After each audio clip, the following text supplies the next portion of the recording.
Hello, everybody. Since it's about 12:01, I'm going to go ahead and get us started. My name is Tim Dolan, and I am with the Inclusive Housing Coalition, which is a Colorado nonprofit with a mission to address the unique affordable housing crisis experienced by people with intellectual and developmental disabilities by generating awareness and influencing partnerships towards building diverse opportunities in Colorado.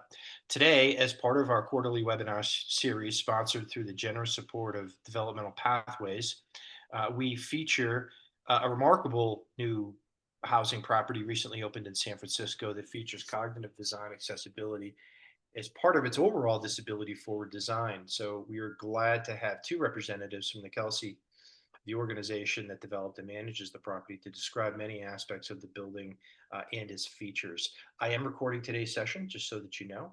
I hope you enjoy it. And with that, I am going to go ahead and stop sharing my screen and go ahead and turn it over to Louisa.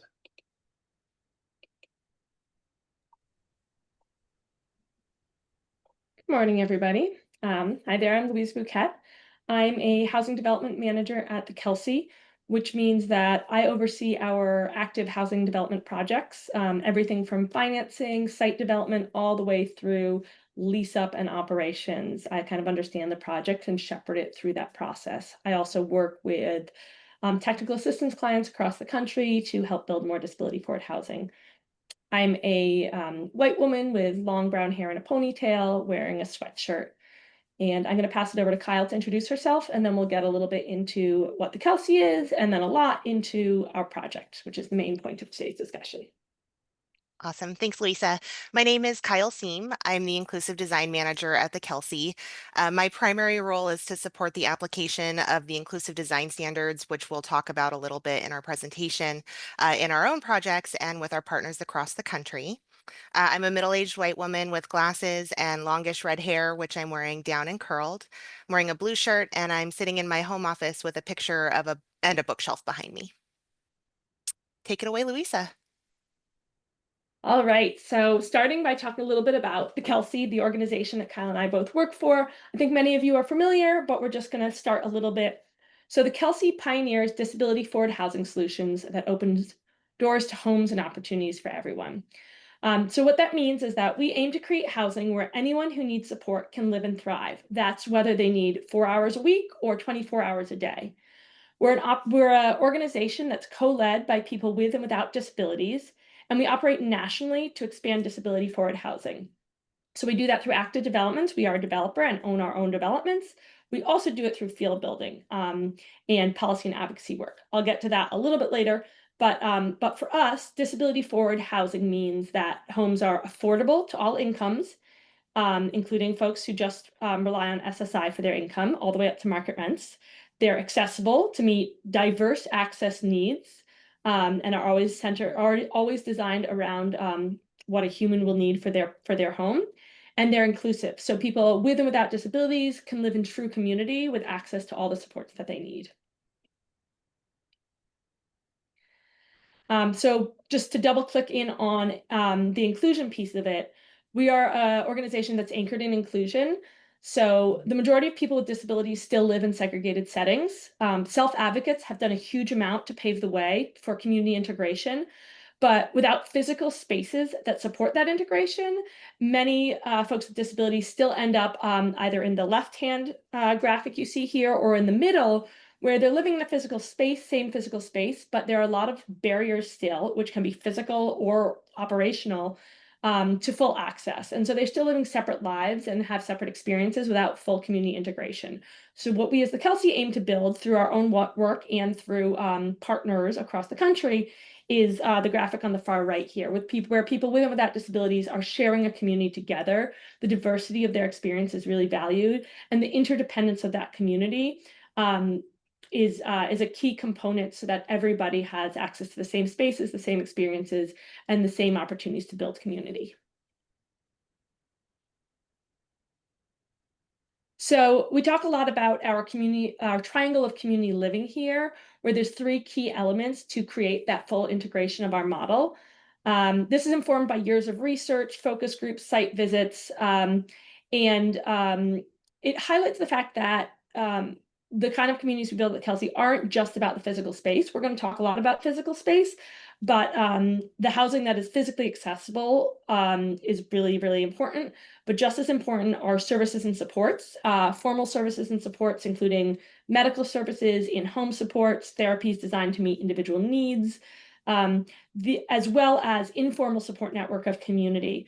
So a place where people actually create real deep connections, where they can, share spirituality, joy, celebrate, holidays together, and have meaningful relationships with the people they live with. So the way the Kelsey does this, I kind of touched on this briefly earlier, but we build communities. So we actively build projects. These projects meet immediate housing needs in communities we work in.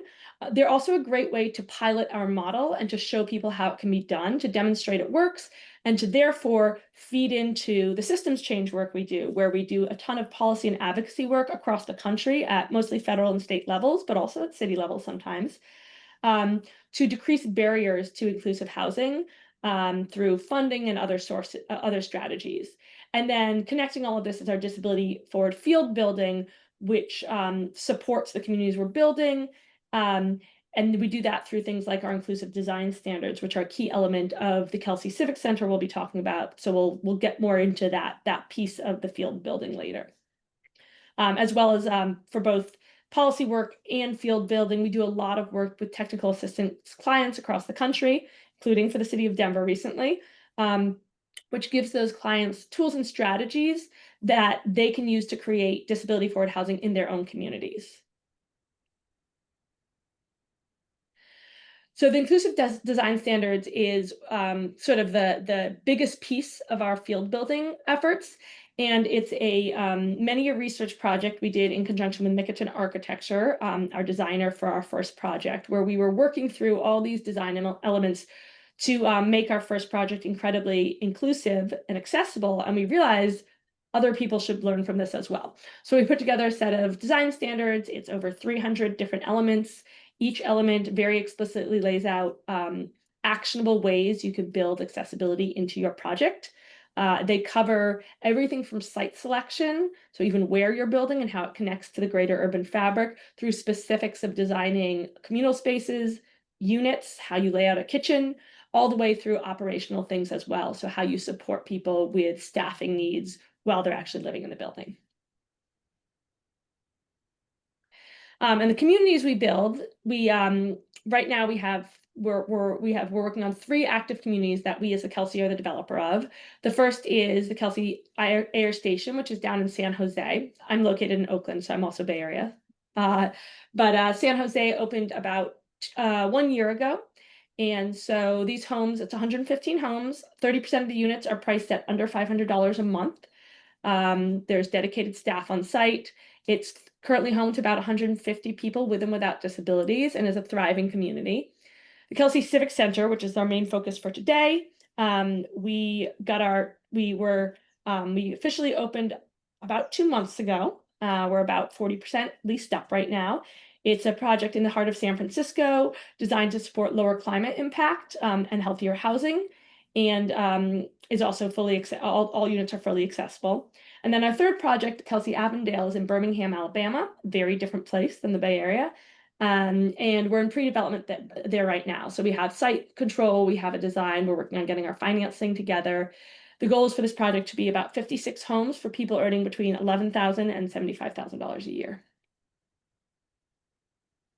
But today we're here to talk about the Kelsey Civic Center. So this is our project in San Francisco, and I'm going to start from the very beginning, and we're going to drill down into all of the details.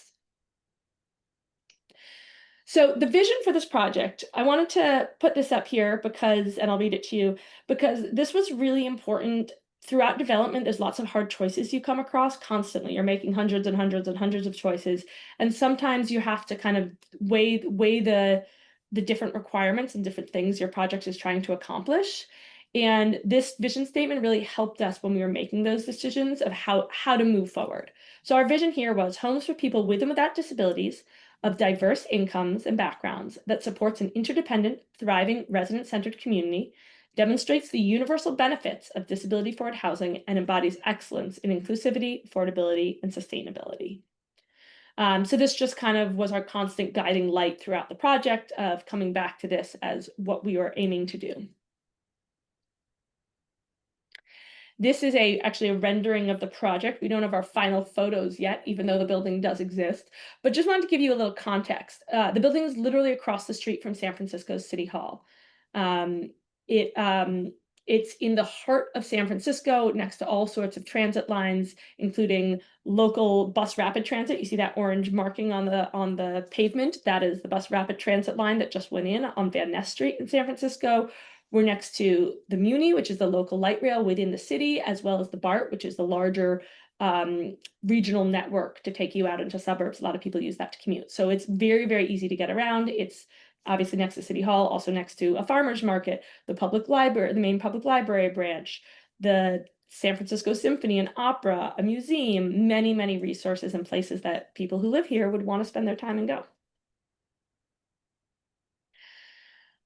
So I know folks in this webinar have different backgrounds and designs. I'm going to talk a little bit about the key phases of development. So some of you will know this, some of you it'll be the first time. Feel free to ask more questions at the end if we want to dig in deeper of any of these. But there's kind of 4 key phases of the process. This first one and I'll use these words in the upcoming slides, but entitlements is getting the okay from local governments to build a housing project. So at this point, you kind of say, I'm going to build about this many units. This is kind of the shape of the building. This is what we're going to include in it. And that's when the city says, yes, you are allowed to build this. You still have to pay for it. And so then financing is the financing phase is collecting all the money, the different sources, many of them for affordable housing. It's often public financing. While you're doing that, there's also the design phase, which is actually working with your architects and engineers to figure out how you're going to build the building, the details, the specifics. Where are the sinks going to go? Where are the kitchens going to go? How many units can you get in there? What are your community spaces? And then there's the construction of actually building the project. So the next slide shows you how these kind of all work in conjunction from like a time perspective. So usually you're working on design through entitlements and financing. You kind of continue working on design all the way through construction because you're always there's always things that come up. So you're always tweaking, but the main design work happens during the entitlements phase when you're kind of negotiating with the city what you're going to build, and then financing when you're trying to figure out how to pay for it and what the programs that finance affordable housing will pay for in terms of design. And then the specifics of timeline for our project. Very end of 2019 is when we were awarded the site through a public RFP process. So you can also go out and buy a site. For us, this was a site that the city of San Francisco owned. They presented it and said, anyone who wants can bid on this to build affordable housing here. We won, actually, I think it was any housing. It didn't have to be affordable. But we won the project through our initial design. It took us about 1.5 years to get our entitlements for the project. It was a little more complex because we kind of did a little site switcheroo, but we also used some streamlining processes that the state of California has recently put together to allow us to kind of sidestep some of the bureaucratic process. Right after we got our entitlements, we started applying for our public financing. The first large piece of that for us was a program called ASIC. It's a California program specifically that provides funding for housing close to public transit. It stands for Affordable Housing, Sustainable Communities. So it's about the sustainability of being located in urban areas where people can use public transport to get around to reduce car traffic on the road. We got our ASIC funding. Our next main piece of funding was the Housing Accelerator, the California Housing Accelerator funds. This is a piece of funding that that's basically, if you've heard of LIHTC, the Low Income Housing Tax Credit Program, which is the main funder of affordable housing across the country. These funds act very similarly. It was a specific program to California where they had a little budget extra and put it towards clearing out the backlog of LIHTC projects because there are so many projects that want that money. And then there was some other little bits. Don't worry, we're gonna dig really deep into financing in a moment. But we closed on construction financing about 2 years after we started, after we got our entitlements. And once we closed on the financing, we went straight into construction. So during the financing, we were also working through design details of the construction. Our construction team was working actively with our architect and engineers to know exactly what they were going to do the moment we had the money in the bank so we could hit the ground running. Our construction was about 2 years, almost to the day. And we received, we broke ground in May 2023, and we opened in April this year. We started moving our residents in 2 weeks later. So to dig into, oh, can you go back to the previous slide for 1 second? I just wanted to kind of look at this as a big picture and state the obvious, which is this takes a long time. This is a long process. The funding specifically takes a long time.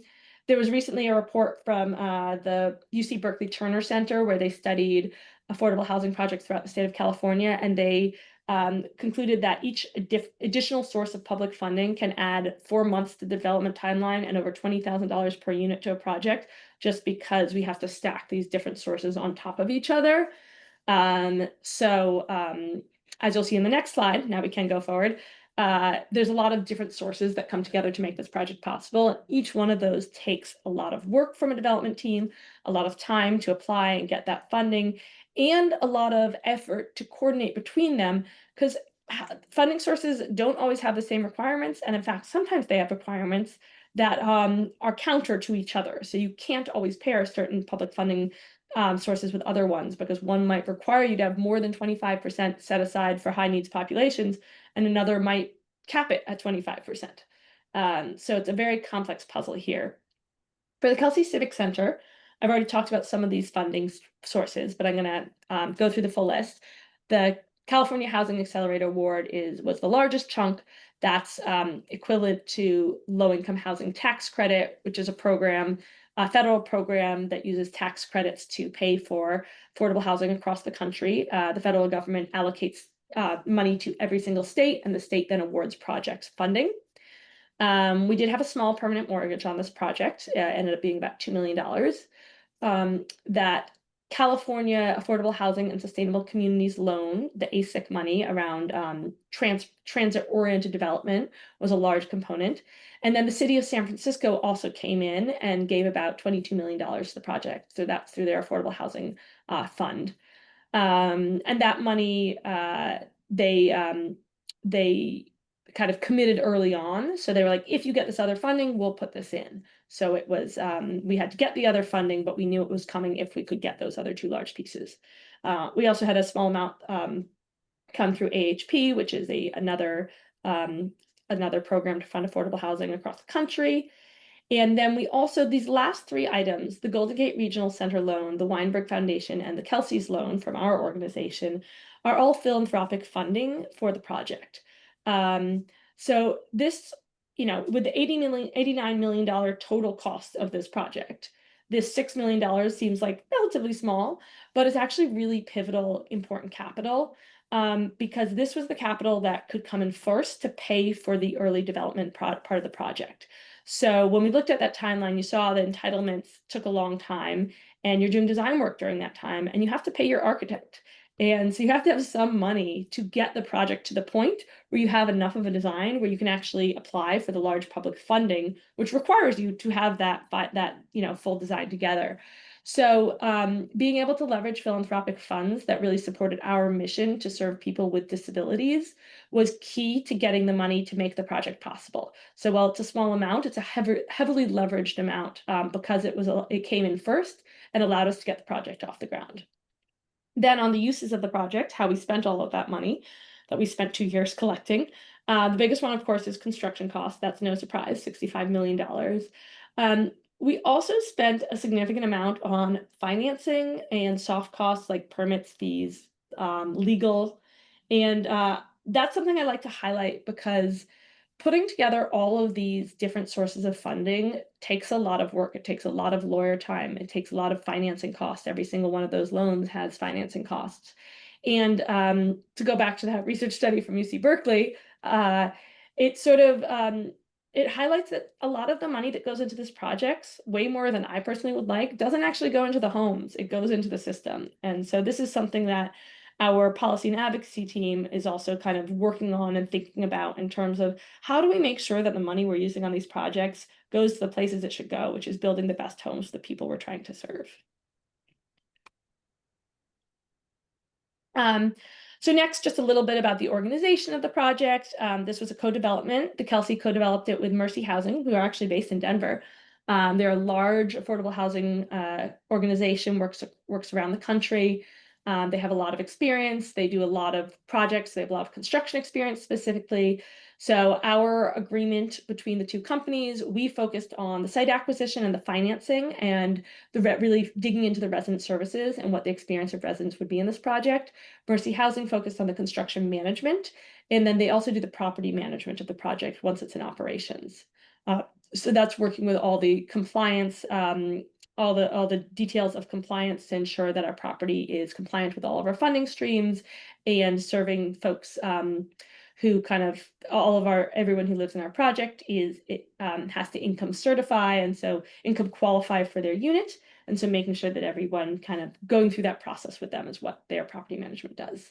Another big partner, of course, was the city of San Francisco. They are the site owner. It's a ground lease development. And I also told you how they gave us money. They're a funder. And they're also actually our tenant because we have a small commercial space on the ground floor, which is being rented to the San Francisco Disability Cultural Center, the first publicly funded disability cultural center in the country. It's very exciting. And so that's an amenity for our residents as well, this commercial space that serves as a hub for celebrating disability identity, and as well as lots of events and webinars, both in person and hybrid, that support the disability community in our city. A little breakdown of the units within the project. So we have 112 units. 80 of those are studios, 32 of them are 2 bedrooms. The 2 bedrooms are designed for families, but also for people who need a live-in aid. And that's why it's important to have 2 bedrooms that are at the lowest affordability levels. So people with just I think I have a mistake here. I think this should be 4 2 bedrooms at the 25% AMI level. But so people who need a live-in aid can have a home here as well. And some of our 2 bedrooms even have 2 bathrooms, and we aim to match those with people who need a live-in aid just to make that living situation as nice as possible. We also are mixed income affordable housing community. So we have people from the lowest AMIs all the way through higher AMIs that that support a kind of diverse community of people with varying levels of needs. And some design features and amenities. Oh, sorry, I missed one thing in the last slide. If you could go back, Kyle. Thank you. I want to highlight that 25% of our units are set aside for people with disabilities who use home and community-based services. So the building is all affordable, but 25% of the units are specifically only for people with disabilities. And the way we qualify that for those units is people who use home and community-based services. And the other 75%, we assume many people with disabilities will also live in. That's been our case in our housing project down in San Jose for many reasons, including we market heavily to disability organizations and folks who kind of know the needs of this community and know that our building will serve them. And also because people with disabilities are more likely to be low income. And so the fact that the whole building is low income means that we're going to serve more of that population. So the way it worked out in our San Jose project is about 40% of people in the building have some type of disability. We assume it'll be about the same in our San Francisco project. But through our funding sources, we only set aside 25%. And then just a little about the amenities of the project, the things that people will encounter besides their own housing unit.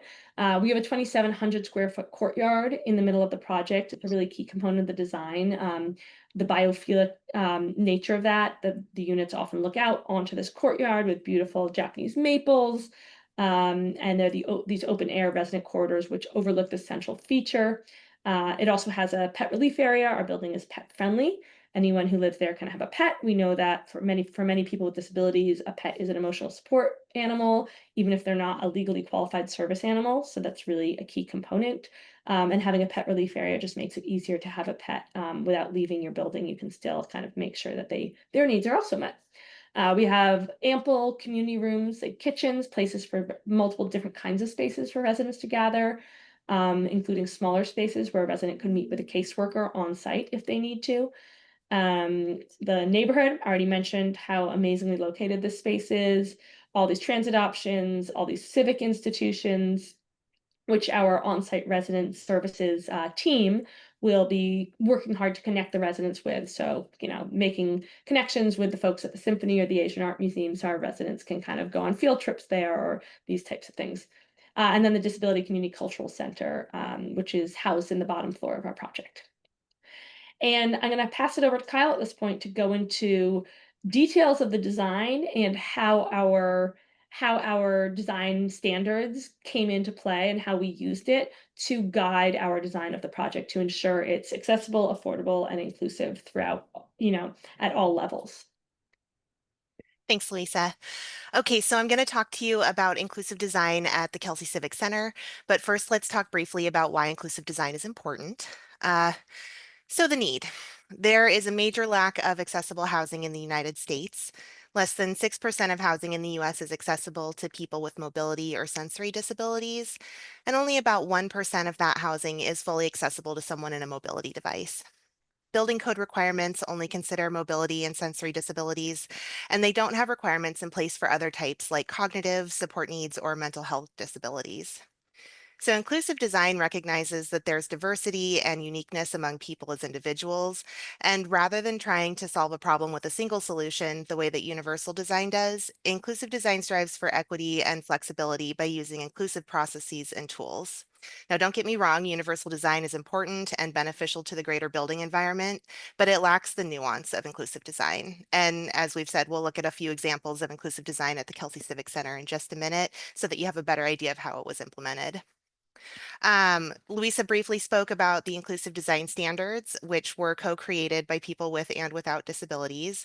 And as she mentioned, they include over 300 design recommendations to create more inclusive environments. They do this by being cross-disability, meaning they focus on access needs rather than a specific diagnosis.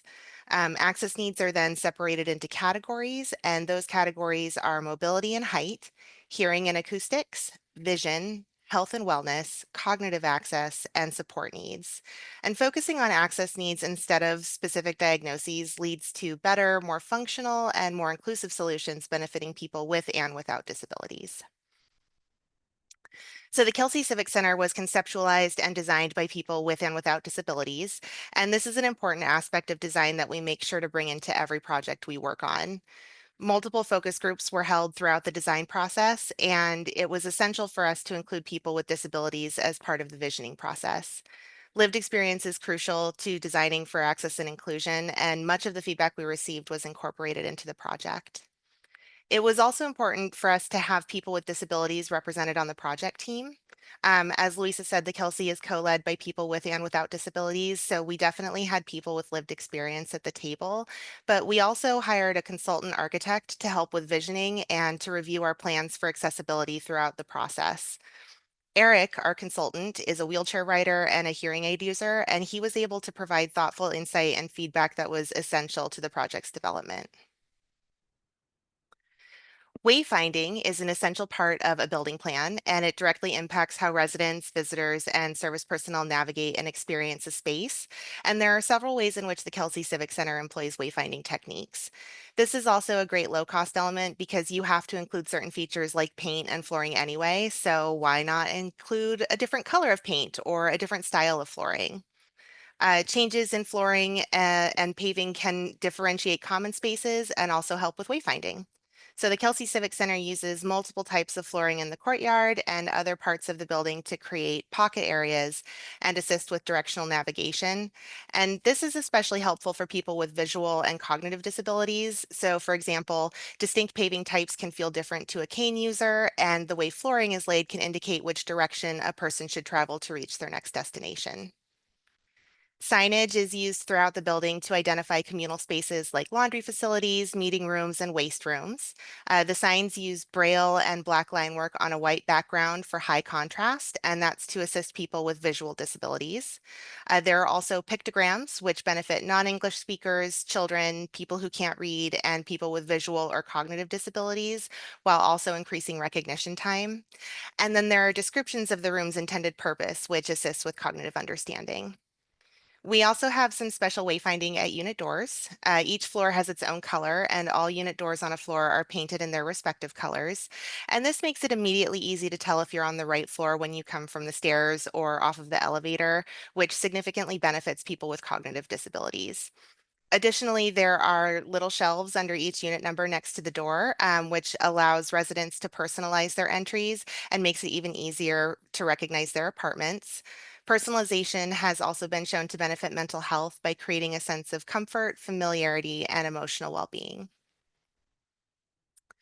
Okay, so sound can often be an issue in apartment buildings, especially those in the middle of bustling urban areas like the Kelsey Civic Center. And people with sensory or cognitive disabilities can be significantly affected by noise and reverberation. So we added several design features to mitigate noise from inside and outside the building. Felt wall panels line some of the walls in the larger open spaces to dampen sound and echo. And these panels can also act as tactile wayfinding or for sound navigation for people who are blind or have low vision. And while they're not pictured here, there are soffits of different heights and materials, which can also assist people who use sound to navigate spaces. We also use triple pane windows to block the noise of traffic and busy streets outside. And this can benefit people with auditory or cognitive disabilities, but frankly, everyone benefits from noise reduction in their units and around the building. We've also put extra consideration into the corridors of the building. So the width of a corridor can make a space feel open and welcoming or cramped and uninviting, and narrow hallways can induce anxiety.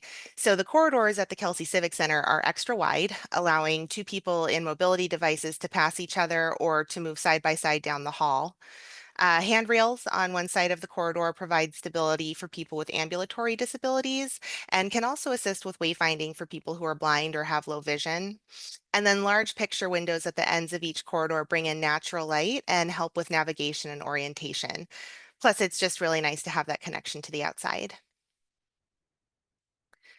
All right, kitchens are one of my favorite spaces to incorporate inclusive design. There are so many low to no cost elements that can make a kitchen more functional for people with disabilities that also benefit people without disabilities. My favorite feature or favorite element in the entire inclusive design standards is refrigerator location, and that's because it's a little personal to me. My disabled mother lived in an apartment where the refrigerator door couldn't even open 90 degrees, and it just made her life so much more difficult than it needed to be. So, placing a refrigerator so that the door can open 180 degrees ensures a person in a mobility device or with limited reach can access refrigerator contents without impediment. And it also makes it easier to put groceries away, to pull the shelves out for cleaning, or even get into the fridge for cleaning. And then having the door open away from the rest of the kitchen, as shown in this first photo, is just good design, but it also makes it easier to transfer items from the fridge to the counter, which is especially helpful for someone using a mobility device. Storage is an essential feature, especially in an apartment, but it's not really helpful if it's not accessible. So for someone in a mobility device, the upper cabinets may not be within reach range, but the customizable pegboard backsplash we've included allows residents to add additional shelving under the upper cabinets while still leaving room for countertop appliances like toasters or coffee makers. 50%, excuse me, 50 to 75% of all base cabinet storage is drawers, which makes it easier for someone with limited reach to access their contents. But having more drawers really benefits everyone because it's easier to pull a drawer out than to bend down and reach into the back of a cabinet. And we made sure some of the drawers are extra deep so they can fit pots and pans or smaller appliances, things you would normally store in a door style cabinet. We've also included a movable base cabinet that can be used as a workstation, and this provides additional counter space, which is especially useful when you're cooking or baking, but it also allows residents and mobility devices to fully use the counter space next to the range by rolling underneath it. All units feature under cabinet task lighting, which creates shadow-free lighting, improving visibility and kitchen safety. And this is especially helpful for people with visual disabilities, but it really benefits everyone and can serve as an alternate lighting option when you don't want to use the overhead lights. This is a really cool feature. The electric stove has a built-in safety measure to decrease the risk of fires within the unit.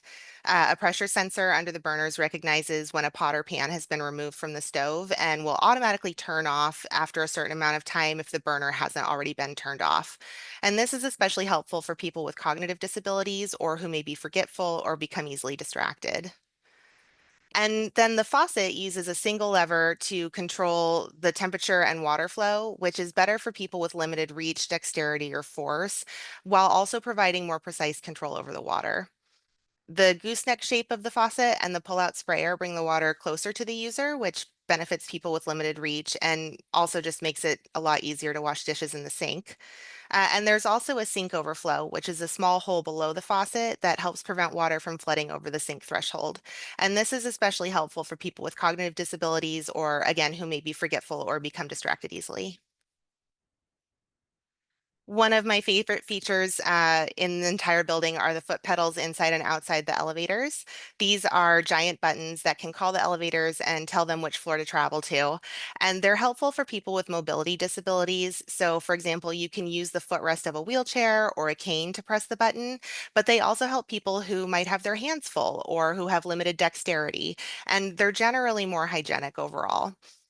I'd never actually seen these in situ until the Kelsey Civic Center, and I just think they're so cool. I'm always using my elbow to press the call button so I don't get all germy. And while they are an added cost, they really benefit everyone, and I feel like they should be the standard everywhere. There are also designated areas of refuge, which are safe spaces for people to wait in an emergency. And these areas have signage with instructions for how to call for help and the location clearly identified with a push button to contact emergency personnel. The signs are located near the elevator, and the corridors in the area are all lined with fire rated walls and doors that automatically shut when the fire alarm goes off. And these areas of refuge are especially important for people with mobility disabilities so that they can wait safely for help in the case of an emergency. And then every floor has an emergency evac chair in the stairwell for able neighbors or fire rescue personnel to assist people who have mobility disabilities actually evacuate the building. The Kelsey Civic Center has several communal areas, as Louisa mentioned, for people to use, but I'm going to spotlight just a few of them. So, scattered throughout the building are what we call touchdown rooms, which are small rooms for private meetings or for people to seek respite. And these are interior rooms with no windows, so they could have been used to provide more janitorial storage or something like that. But we really wanted the space to impact the residents, so we decided to include touchdown rooms on several floors. And they have different seating options, some with tables and chairs, others with couches and soft chairs, and that's to accommodate various preferences or the room's intended use. And then some of the touchdown rooms even have little nooks within them to provide respite within the space. And this can be helpful for people with cognitive disabilities or anyone who may need to retreat into a smaller space while in the room. Touchdown rooms were also created with service providers in mind. Service providers who are supporting one or multiple residents at the Kelsey Civic Center can take meetings or even breaks in the touchdown rooms. The open air courtyard sits at the heart of the building and it features many inclusive design elements. Louisa touched on a few. There are various seating options that are available to support different preferences and abilities. Trees are planted to provide shade and protection from the elements. There's really a lot of greenery in the courtyard. And while this is aesthetically pleasing, the closeness to nature also leads to improved mental health. And then, as Louisa mentioned, there's a pet relief area off to the side of the courtyard so people can bring their pets into the space without worrying about potty breaks. And it also just makes it easier, like she said, to take pets out for relief. Finding relief areas in busy urban settings can be really challenging. So this makes it a lot easier for pets to, or for people to just care for their animals in general. And then being a pet-friendly building is important. Again, the Kelsey believes that residents shouldn't need a reasonable accommodation to bring an animal in. As Louisa said, a lot of pets are not service animals, but still very important to people's emotional well-being. So there's no additional deposit or rent required when owning a pet at the Kelsey Civic Center. There's also a rooftop garden with spectacular views of City Hall and the surrounding area, which is why I felt the need to include two images.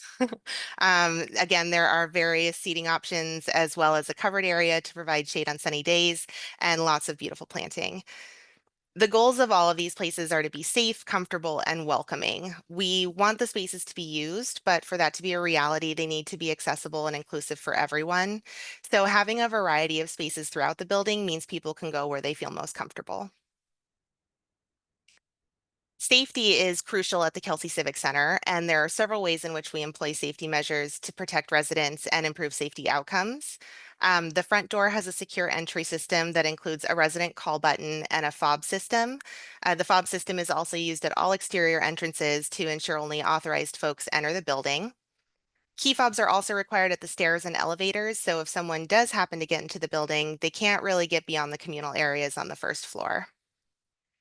We also have lighting on the pedestrian paths in the courtyard and in the soffits at the covered walkways, which illuminates the area and ensures people can see where they're going and their surroundings. And this enhances security, but it also helps people feel safer in the space, especially at night. We've also installed high-low door viewers on the unit doors to ensure residents can see what's happening in the hallways without opening their doors. And these are 180-degree door viewers that are mounted at 42 and 56 inches to accommodate people of different heights. They're especially useful for people in mobility devices, but they also improve safety outcomes for shorter adults and children. And the final inclusive design element I'm going to talk about is our signature inclusion concierge program, which was developed by the Kelsey and is funded through the project's operating budget. The term was intentionally chosen because a concierge provides personalized services and assistance to match the needs of people, and in this case, our residents. The program involves coordination between property management and maintenance staff, natural supports, and partner agencies, and it creates a welcoming community, fosters inclusion, supports quality community services delivery and coordination, and it promotes connections between neighbors. We have two inclusion concierges at the Kelsey Civic Center, one of whom actually lives on site and is available to respond to off-hours emergencies. And they're the friendly faces at the front desk, and you can see one of our ICs, Esther, here in the picture. They do several other things to create a better resident experience for all residents and a more accessible and inclusive environment. So the ICs hold monthly check-ins with residents with disabilities to ensure their needs are being met, and they attempt to be proactive with their responses to residents with support needs. There are programming and inclusion hours where social cohesion is thoughtfully promoted through classes, activities, film screenings, current events discussions, etc., all of which are widely promoted in the building and available to all residents and then held in accessible community spaces. They also review leasing agreements for inclusive language and approach, and they do this in order to mitigate risk and liability of discrimination, especially disability-related discrimination. They coordinate with community partners to identify and form circles of support with formal and informal connections that help residents live independently. And they manage a curated list of available and high quality community resources and service provider contacts. And that includes employment, personal care services, translation services, advocacy support, healthcare needs, etc., all within the community. This setup ensures that a resident can change service providers if they're unhappy or if their needs aren't being met without losing their housing. Different models that have services attached to housing can leave little choice and may require residents to move out if they want to change services or providers. So these are just some of the services that the inclusion concierges offer, but I think one of the most important aspects of the position is that they're there to listen and to assist the residents with personalized attention, and as a result, they build connections and foster a more inclusive and welcoming community. All right, so that is our presentation. In this final slide, you can see the Kelsey Civic Center and its surrounding area. It's really an amazing location, and we're just so proud of this building. But at this point, we would be happy to take questions. Tim, do you want to moderate for us? That'd be great. And if you want to just stop sharing your screen, Kyle, I can go ahead and put up another um, uh, screen here that contains contact information for Louisa and Kyle. And at this point, I will be happy to take questions. Folks can do it either way. There's not so many people on here that we're not able to just kind of come off mute and ask the question. But I'm also monitoring the chat here as well, and so if people would feel more comfortable just sort of dropping a question in the chat, please feel free. And I will start it. Matt McMullen had a great comment here that. The inclusion about the inclusion concierge, which Kyle was just talking about, and how that's also been utilized at Trailhead Community, which is a property here in Colorado. So I think it's vitally important. I was wondering if you guys could talk a little bit about how you go about describing the job of inclusion concierge and how you had success sort of finding somebody to fill that role. Louisa, do you want to talk about this? Sure. Yeah, and I also, to Matt's point, the design standards are they're open source and free, available for anyone to use. You can download the PDF on our website. And the point is that these are resources for sharing, so we encourage people to use them. We've had cities adapt them to their own design standards. The city of San Antonio kind of used our design standards as a basis for to create their own. Or you can use them in your project, but certainly make use of them. That's why we made them. In terms of the inclusion concierge role, yeah, we consider it, the concierge term is very purposefully chosen because of the individualized attention. So this isn't a blanket resident services, one size fits all model. Like, our resident services staff knows the residents. They know, what sports teams they root for. They know what food they like to cook. They know who their friends are. They know who their family members are. And they also know what kind of supports they have as a result. They do actually activity with every resident when they move in called circles of support, to understand who are the people in their lives who are already supporting them and where are their gaps that we as their kind of housing provider can help fill. And then they're a matchmaking service where they understand the needs of every resident and go out and find services that can meet those needs. So if someone is food insecure, they match them with local food pantries who either they can go to pick up food or food can be delivered.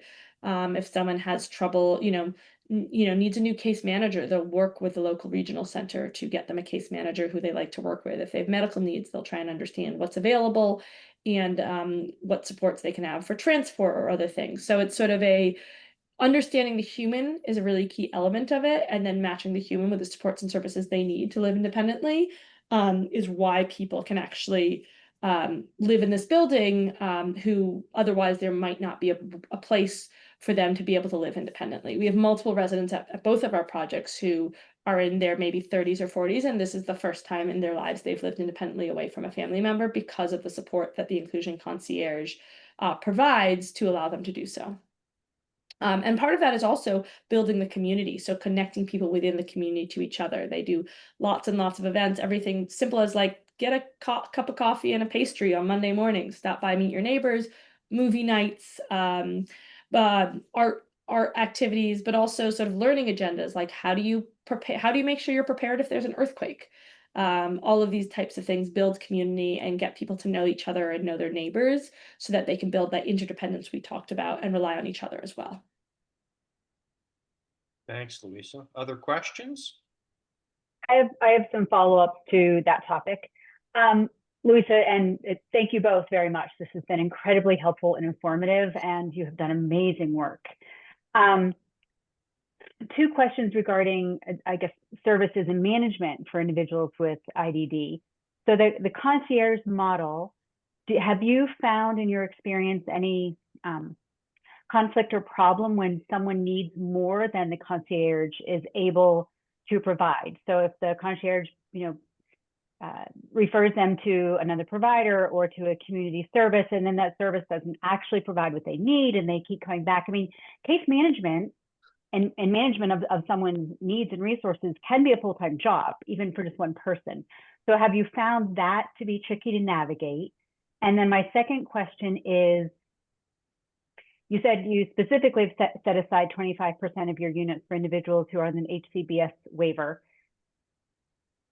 For some of those individuals, they wouldn't need or necessarily want a one-on-one service provider, but they couldn't reside alone.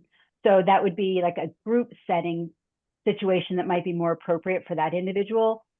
What have you done with those situations where someone doesn't necessarily want a unit that's one-on-one with a second bedroom, but they want to share that service person, that provider? Yeah, I can speak to both of those. So first, to case management, yeah, I mean the sort of both in our physical design of the space, a lot of the stuff that Kyle was talking about, as well as in our supportive services, we really strive for adaptability so that, there's not a one size fits all the way there isn't actually universal design. Different people have different physical needs of a space, and different people have different, service needs as well. And so we don't do a lot of active case management ourselves as the inclusion concierge. That role is really to match people with those services they can find elsewhere and help them through the process of getting them. So checking in on, helping them make appointments, helping them connect with the services that then can support them. So for certain low needs individuals, we might do active case management, but that's not the primary role. The primary role is the matching of services. So we work very closely with our regional centers, which is the system of support for people with IDD in California. We have really good working relationships with the regional centers. We know the case managers there. We know the folks who run those centers, and they know us, to really kind of match people with the case managers who will be able to do that full-time job that you just described of case management of individuals. So we're kind of, in some ways, we're the like lubricant in the system to make it easy for people. And especially in that situation where their case manager isn't serving their needs and they might need to switch, that's a really hard place to be. So especially in situations like that, being able to help them find someone who can do that. And your second question was about different living situations. So yeah, our model is really focused on independent living and independent living with supports that are needed. And for many people, that means their own individual studio unit with the support of the greater community. We have a couple folks in our San Jose project where there are close friends who knew each other before who all applied and got units. And so they don't live in a group home, but they all have studios in the same apartment, and they hang out in the lobby and play board games and have movie nights, and have the support of that while having their own like full units, full kitchens, all of that sort of thing. It's also very important, the aspect of choice is really important. So with a live-in aid, you get to choose who that is. Sometimes it's a friend or a family member. And so it's not assigned to you. If you qualify for one of those, if you have a reasonable accommodation for a live-in aid and you qualify for therefore a 2-bedroom unit, which is the form factor we have in our project so far, then the second bedroom you get to choose who that live-in aid is. We have one resident who actually has 2 live-in aids. It's her aunt and her uncle. And so they live in one bedroom and she lives in another bedroom in the unit, and they each have their own bathroom. So I hope that starts to answer your questions about kind of adaptability for different situations and different needs for folks for kind of their live-in support. It does. Thank you. Thanks, Jill. We have another question here in the chat, and it is, what has attendance of non-disabled residents at the community events look like? And if you've had good attendance, I'd love to hear what contributed to that success. I can start with this, and then Louisa, you can fill in. We've had great attendance for like all of our community events, and that's all the residents, people with and without disabilities.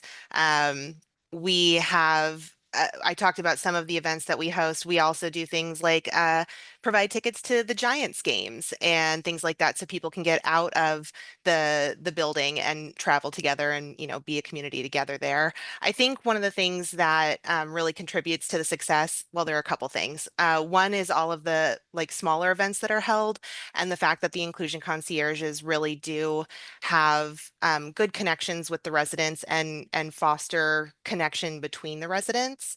But also the way that our lobby is built, you have to pass by like a ton of people to get to the elevators or to the mailbox, and people are always hanging out in the lobby area. There's a lot of different seating options in one of our in one of our other buildings. There's a lot of different seating options, and yeah, people just love being in there. So having that connection with people, even if it's just a visual connection during the day or like a hey, what's up, really still fosters inclusion and community support. And Louisa, if you want to chime in. Yeah, I agree with everything Kyle said, and to kind of double click on what she said, it's these layers. It's the layers of connection. It's not just one thing. It's the small events of like, coffee all the way to the big, like we're all going to the Giants game together and we're going to take public transport together and be there. All of those different types of events help build that community, as well as the sort of both of our buildings that are constructed are designed to create overlap with the community and community spaces. San Jose, it's done really well through this lobby that's also a community room. It's Civic Center, that central courtyard with the open air corridors is designed so people will see each other throughout their day. You're not in a, if you're walking to your unit through an open air corridor, you see someone else 2 floors above or below you and you give a wave. Like people wave to me all the time when I'm in that courtyard. And it's just a way of like connecting with your neighbors and getting to know the faces better. And that builds over time. And we've seen it, and that's for people with and without disabilities. We have residents in San Jose where one resident, when he goes grocery shopping, he calls up his neighbor who doesn't drive because he's disabled and takes him grocery shopping with him. So that sort of informal support that builds when you build that community is really pivotal for everybody. And it goes both ways. I mean, I think residents without disabilities are deeply integrated as well. I think attend events as much as the other one as our residents with disabilities, and appreciate and enjoy the community. I think one thing we've all learned through this process is almost everybody has some connection to disability. If they are not disabled themselves or haven't been in their lifetime, maybe your parent or a sibling or a close friend. So I think making the project disability forward and having that be a highlighted element really celebrates that identity without and encourages everyone to be part of that world rather than excluding anyone because they don't fit that 25% set aside box. Excellent. We have a related question in the chat. But before that, I'm just going to ask this question for those on the call who might be development minded. The inclusive concierge, I think, is integral to a property like this. But for those that are in the public finance arena or providing sources and something like that, the obvious question that's going to come up is how do you pay for it? And so, what is the strategy behind that? Louisa?